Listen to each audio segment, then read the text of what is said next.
Assalamualaikum warahmatullahi wabarakatuh. Input-output arsitektur komputer. Jadi kenapa sih kita harus pakai modul input-output? Kenapa tidak langsung saja device-nya dihubungkan dengan sistem bus? Jadi alasan yang pertama, kita tahu bahwa banyak sekali perangkat I/O macam-macam dan memiliki cara atau metode yang berbeda-beda. Yang kedua, kecepatan transfer data untuk peripheral tertentu itu berbeda-beda. Ada yang lebih cepat dari memori atau prosesor, ada yang lebih lambat. Nah, alasan selanjutnya, beberapa peripheral ini menggunakan format dan ukuran data yang beda-beda. Jadi sebenarnya modul input output itu apa sih?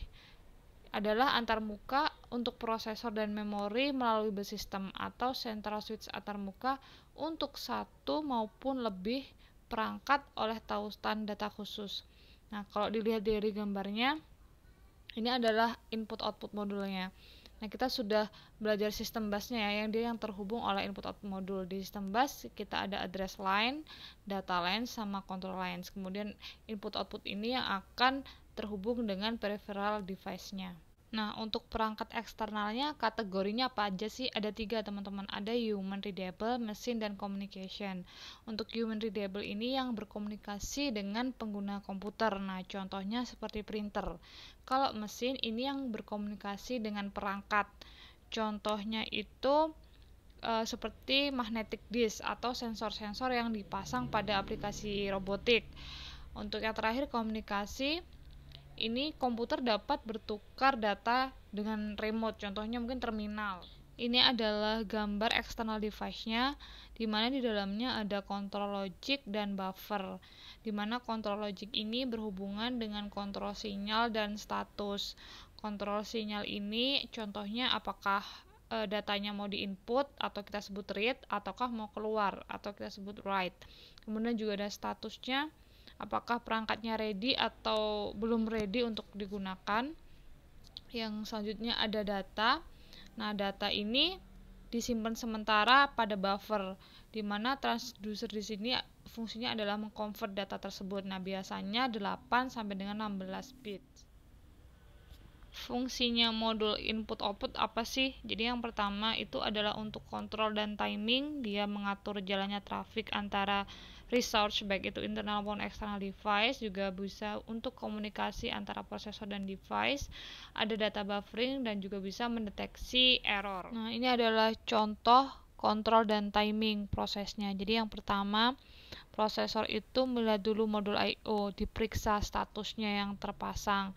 Ketika sudah terpasang, modul I/O akan memberikan status perangkat ready apa belum ready. Ketika sudah ready dan aktif, siap mengirim, prosesor akan meminta transfer data melalui perintah ke modul I/O. Dari modul I/O akan memperoleh unit data, terserah itu mau 8 atau 16 bit dari perangkat eksternal. Selanjutnya, data baru ditransfer dari modul I/O ke prosesor. Di prosesor communication itu ada apa aja sih? Ada di command decoding, data, status, dan address recognition. Di command decoding ini maksudnya apa? Modul I/O akan menerima perintah dari prosesor. Nah, biasanya ini bentuknya adalah sinyal pada bus control. Contohnya itu seperti membaca sektor, read sektor, atau write sektor, atau mencari track number, scan, record ID. Selanjutnya data ini yang diterima atau dikirimkan melalui bus data.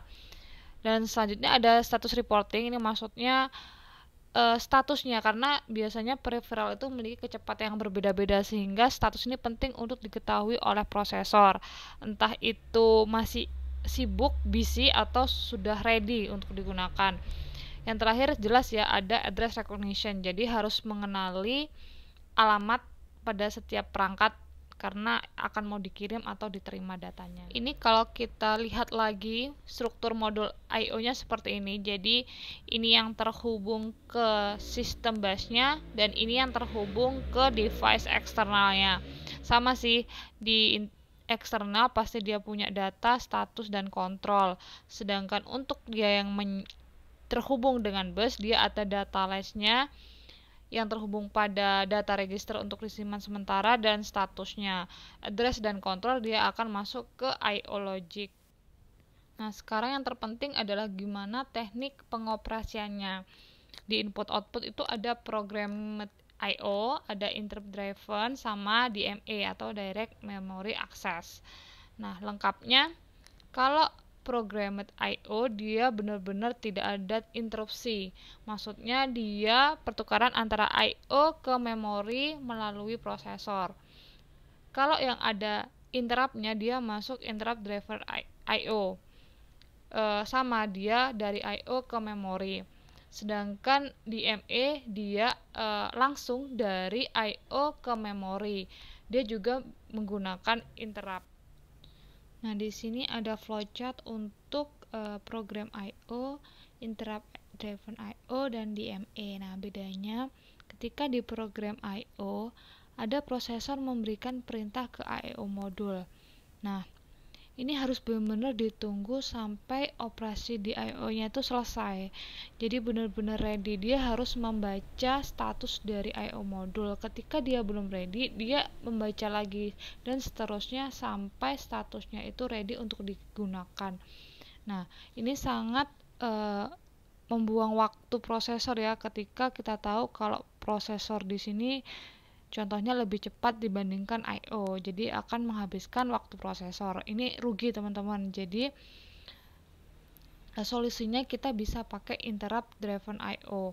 Nah, di interrupt driven I/O ini dia bisa ketika membaca status, contoh di sini mengecek status ya, dia bisa dilakukan interrupt. Jadi ketika ada interupsi masuk, dia bisa melaksanakan interruptnya dulu, kemudian lanjut membaca status sampai perangkat I/O-nya itu ready, seperti itu. Nah, yang DMA ini dia itu modul I/O dan main memory bertukar data secara langsung. Nah, ini juga bisa diberikan interrupt.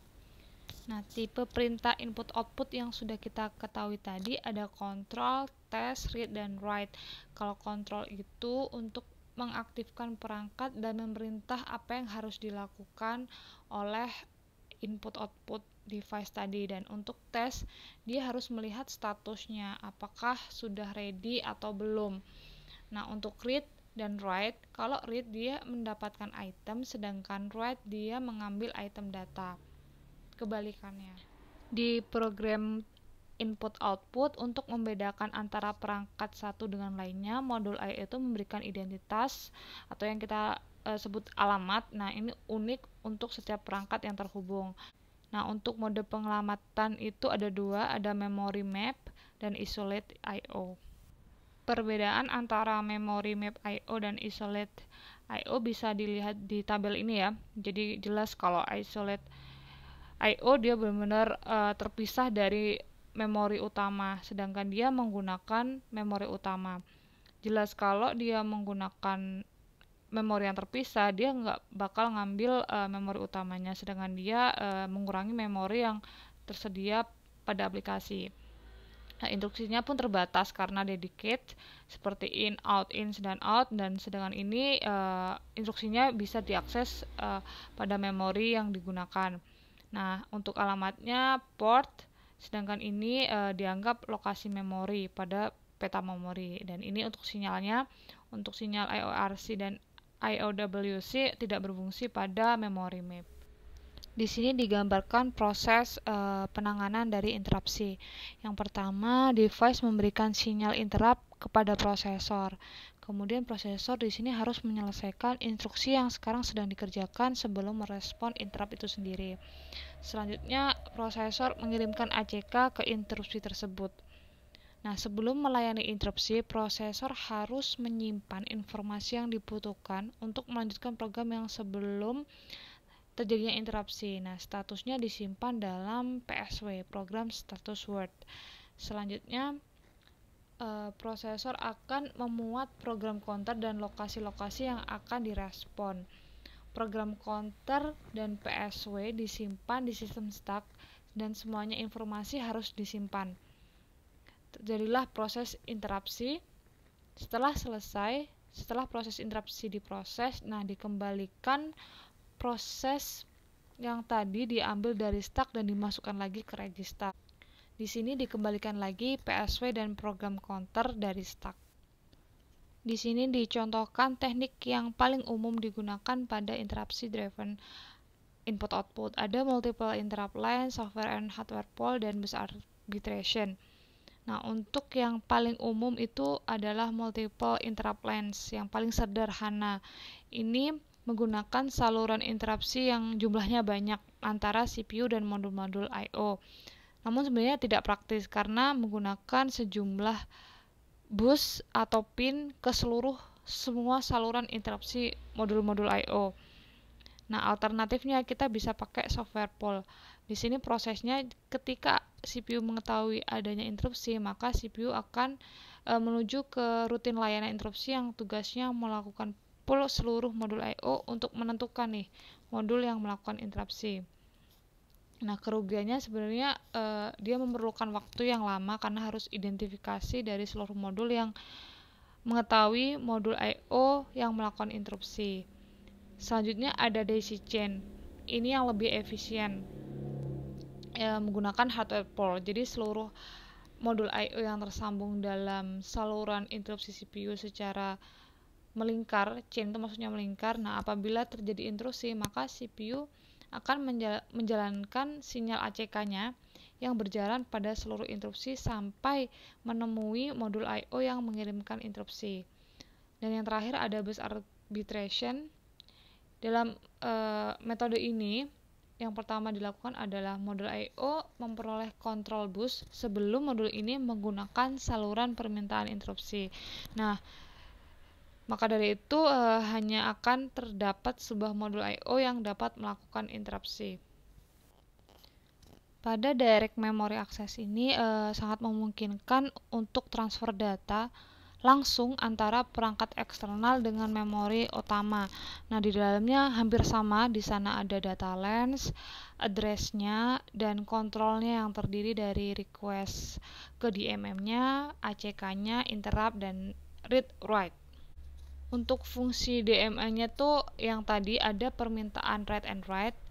Ini menggunakan jalur kontrol untuk baca atau tulis antara prosesor dan modul DMA itu sendiri.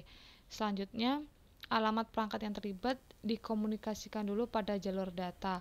Lokasinya dikomunikasikan pada jalur data dan disimpan pada modul register alamat. Tadi ada address-nya juga. Jumlah datanya ini harus dibaca atau ditulis dan dikomunikasikan melalui jalur data, kemudian disimpan dalam register dalam penghitungan data. Urutannya seperti apa dari input output channel dan prosesor. Nah, yang pertama, CPU ini secara langsung mengontrol dari perangkat periferalnya. Nah, setelah controller atau modul I/O ditambahkan, CPU ini menggunakan I/O yang diperlukan tanpa adanya interupsi. CPU kemudian menggunakan I/O yang diprogram dengan interupsi. Selanjutnya, modul I/O yang memiliki prosesor dengan sendirinya dengan set instruksi khusus untuk dirancang untuk I/O. Yang terakhir, modul I/O memiliki memori lokal sendiri. Sekian teman-teman. Wassalamualaikum warahmatullahi wabarakatuh.